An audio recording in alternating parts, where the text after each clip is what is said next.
Hi everyone, my name is Dave Glover and it's great to be able to share with you just briefly right now. I know that we're looking at the theme of peace today, and you'll have heard it said, no doubt, that in acceptance lies peace. All very well, but then sometimes that which we are being asked to accept can be more than we are able to bear. Many are finding that even now, during this time of global pandemic, that they're struggling to cope with the things that they're being asked to do and the things that they are going through. Worry, fear, anxiety, frustration. These are just some of the emotions that perhaps right now we're all experiencing. And these are the feelings that keep us awake at night when we're desperately seeking that elusive gift of peace. And peace is just that, a gift. Jesus said, "Peace I leave with you. My peace I give you. Do not let your hearts be troubled and do not be afraid." Peace is God's gift to us. And whenever I think of people struggling to find peace in a time of great difficulty, then my mind turns straight away to a particular character in the Old Testament. That's his name right there, Job. And I want to use this strip of paper just to think for a moment or two about Job. And it would take many, many column inches to be able to describe Job adequately to you today. Job was an amazing character. He was a very wealthy character. He had 7 sons and 3 daughters. He was a happy family man. He had flocks and herds and servants. He had great wealth. In fact, there was hardly anybody around where he lived who was richer, more prosperous than him. But one of the things that Job did have also was a relationship with God.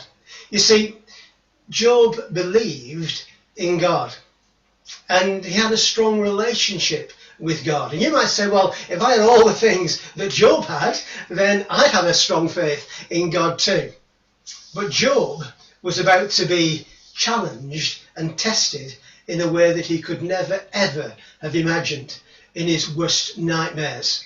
We've all had our bad days, the bad hair days. Job was going to experience the mother of all bad hair days. Things have been going well for the Job family. The kids had grown up. In fact, they were celebrating, they were having a party. Everything was going swimmingly. The wealth was amassing. Everybody was happy. So the kids were having a party. But life was about to come off the rails for Job. You know, it's strange, isn't it? We never ever know quite what's round the corner. And Job was about to turn that corner. In fact, even as he was just contemplating the fact of how things were going so well and how his kids were out there having a party, a servant came rushing in and said, Job, something terrible has happened. And Job would say, well, what is it? What's happened? And he said, well, we're out in the fields with the oxen and the donkeys, and the Sabaeans, they came and they attacked, and they've taken all of the oxen and all of the donkeys, and they've killed all of your men, and only I am left to come and bring you this bad news. And Job was still reeling from the facts of that when another servant came rushing in and said, Job, we were out in the fields looking after the sheep, and all of a sudden something like fire fell from the heavens and killed all the sheep and all of your servants, and only I am left to come and bring you this bad news. Hardly the guy finished speaking when along came another servant. And this servant said, Job, the most terrible news. The Chaldeans came in 3 raiding parties, and they've stolen all of the camels, and they've killed all of your servants, and only I am left to bring you this bad news. But it would even get worse. You see, because I'd mentioned that the children were out celebrating at the elder brother's house.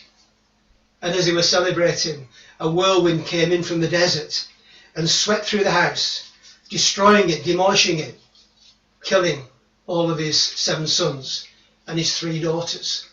And their servant said, only I I'm left to come and bring you this bad news. On top of all of this, things would get worse still for Job, because he would lose his health. There came a point where he was covered with rashes and boils, and he was in great, great discomfort. In fact, his friends and even his wife said, why not just curse God and die?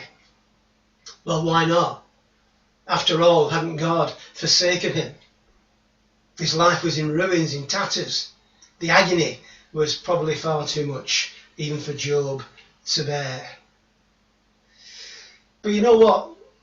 That's not what Job did. In fact, Job at one point would say, even though he slay me, yet I will trust in him. You see, Job's confidence in God had not diminished in the least, in spite of all that had happened. In fact, if you've been watching closely, you'll have noticed what's been happening to Job as one by one and little by little, the parts of his life have been disassembled and taken away from him. Job has been getting closer to God. Difficult times can do that. They can either drive you away from God into a place of disbelief, or they can bring you closer to God as you discover that he is good to his promise, that he will never ever leave us and never ever forsake us. The story of Job has a happy ending, because all that Job had previously had was restored to him, and he had further sons and further daughters, and Job lived a long and happy and prosperous life. But it doesn't take away anything that had happened in the meantime. But what about you and me? You see, none of us know the future, do we? We don't know what's round the corner. We don't even know what tomorrow will bring. But the wonderful thing is when we can know who holds our future. And when we know that, then we can know peace. A peace that passes all understanding. You see, we all suffer in this life, don't we? And often don't we cry out like Job, why God? Why this? Why now? Why me? The fact is we might never know the answer to the question why. Job didn't, and at no point in the story does God reveal the why. So perhaps instead of asking the question why, we should be asking the question what? What are you trying to show me? What are you trying to do in me? I can think of many things that God has shown me and changed in me through this pandemic that perhaps I wouldn't have learned in any other way. God can use the storms of life to shape us and make us into the people that he wants us to be. Storms will come and storms will go, but God is constant. God is faithful. And we're always safe and secure in him and in his will for our lives. That's what helps me sleep at night. That's what gives me that deep sense of peace. I know whose hands my future is in. So let me just close by asking you a question. Do you need peace right now? Do you need peace right now? My Bible tells me that we draw close to him, then he will draw close to us. And maybe it's time to allow God's love to enfold us. Just like Job, there might have been many, many things that you've lost in your life. And Job would just say, hey, you can trust him. He's faithful. And he is. He will never, ever let us down. For those who believe in Jesus, their suffering will be over someday. In fact, the Bible says he will wipe every tear from their eyes. There'll be no more death or mourning or crying or pain, for the old order of things has passed away. Now is not the time for worry, anxiety and fear. Now is the time to put your faith and trust in Jesus.